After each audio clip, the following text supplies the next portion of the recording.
Today on the Leukopak Lady, I'm talking about compensation for donors of cellular starting material used in the manufacturing of allogeneic cell therapies, with a focus today on safety, why it is safe to pay donors and does not put future patients at risk. So the blood industry cites safety as a primary reason to collect blood from volunteer donors only. The industry believes that financial incentives motivate individuals with high-risk behaviors, such as IV drug use and prostitution, to donate only for money.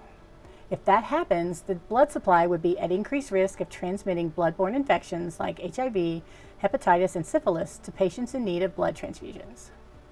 On the other hand, the paid plasma industry reports that compensation leads to a healthier donor base, one that is more likely to follow guidelines for donation, maintain their health, and avoid high-risk behaviors so they can continue to qualify for donations.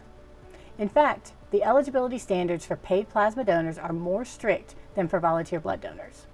In addition to all the same requirements for blood donors, plasma donors can't have any physical evidence of bruising or needle use. They must have high protein levels at each donation appointment and can't have certain chronic medical conditions or take certain medications.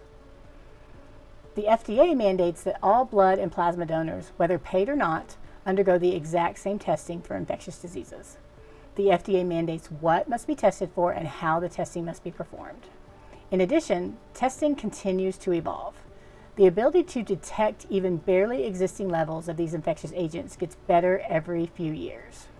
In fact, testing has become so sensitive, the FDA and other regulatory bodies have eased up on what are considered deferrable risk behaviors and the time frame that a donor must have engaged in those behaviors, because testing is able to detect the very earliest signs of infection.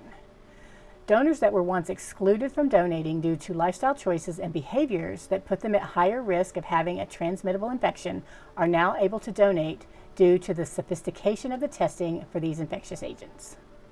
This really eliminates the safety argument about paying donors, because now the FDA says the ability to detect infectious agents is so sophisticated, donation is now open to donors historically deferred.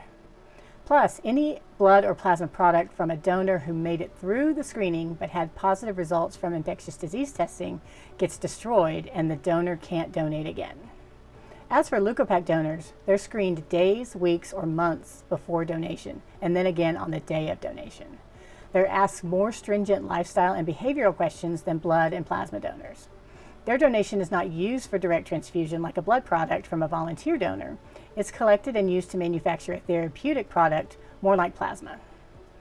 If test results come back positive, the material and any products made from it are destroyed. So it costs a lot of money to manufacture an allogeneic therapy. So it serves the cell therapy industry well to have more strict requirements for the donors. As well, the FDA asked developers to test the end product for the same infections, adding another layer of protection for patients and giving the industry really no reason why they shouldn't pay donors for their participation in a cell therapy product collection program.